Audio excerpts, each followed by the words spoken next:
क्योंकि पति सास ससुर ये सच्चे देवता होते माता बहनों। कल मैंने बताया था आपको, दुनिया में कितने भी तीर्थ कर लो, अगर तुमने सास ससुर पति के दिल को दुखा दिया, उनके दिल को न जीत पाया, उनकी आत्मा को न प्रसन्न कर पाई आप, तो समझ लो कि सारे तीर्थ बेकार हैं। याद रखना, जब तक माता पिता यानी कि सास और ससुर पति घर में मौजूद हैं, तब तक कहीं भटकने की आवश्यकता ही नहीं। अब डोकर कौर को भटक जाए तो वे कहाँ जा रहे हैं? प्रयाग, काशी जा रहे हैं, हरिद्वार जाऊंगी, गंगा में गोते लगाऊंगी, पाप को मिटाऊंगी, हैं जीवन सफल बनाऊंगी, और डोकर कौर के लिए भटक रहे। तो कितने भी तीर्थ कर लो, क्या फायदा है?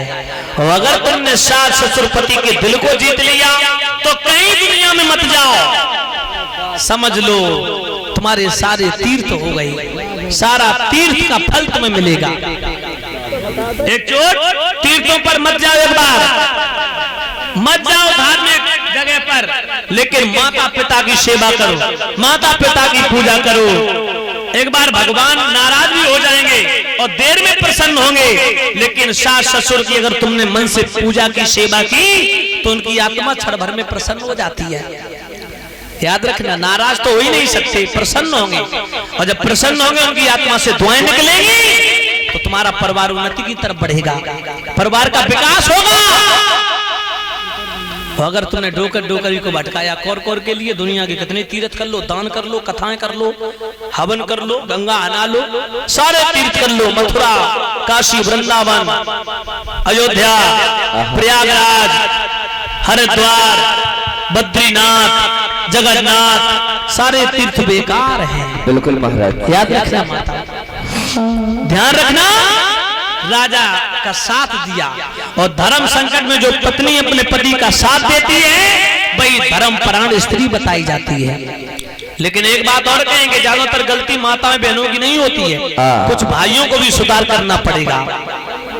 नित्य नेम करो पत्नी व्रत का, यदि घर वैकुंठ बनाना है, और जो गले रखे निज पत्नी से उसका घर नरको समाना है। अगर आप पत्नी व्रत धारण करोगे तो पत्नी अवश्य पति व्रत धारण करेगी।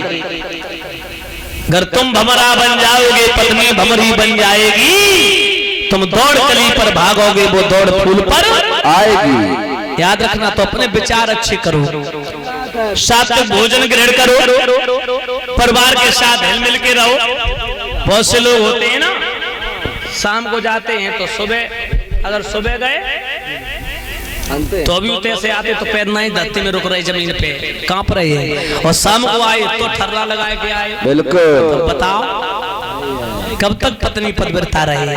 बच्चा घुटन्ना पहने डोल रहे, नंग बढ़ेंगे। पीने वाले कहते हैं इसे चेहरे पे चेहरे की रूहानी आए।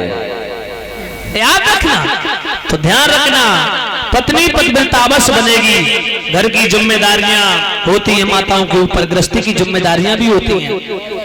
याद रखना, तो अगर घर में विकास करना चाहते हो ना, घर का विकास और घर में खुशहाल रहना चाहते हो स्वयं आप और अपनी देवियों को, तो विचार अच्छे बनाने पड़ेंगे।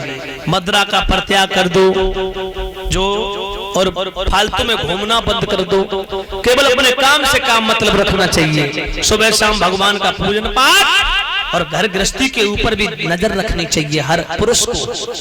ध्यान रखना भाइयों, याद रखना, महाराज तीनों प्राणी अपने धाम के लिए प्रस्थान करते हैं, अपना राजपाट पुनः विश्वामित्र जी उन्हें प्रदान कर देते हैं। राजपाट पुनः वापस लेकर के माता बहनों भाई बंधु तीनों प्राणी खुशहाल जीवन को व्यतीत करते हैं। बोलिए गोविंद भगवान की जय। आइएगा, अब सभी भक्त भगवान का बड़ा प्यारा से कीर्तन बोलेंगे, क्योंकि भगवान की कथा में भक्त जब भाव विभोर हो जाता है ना, तो निद्रा आ जाती है।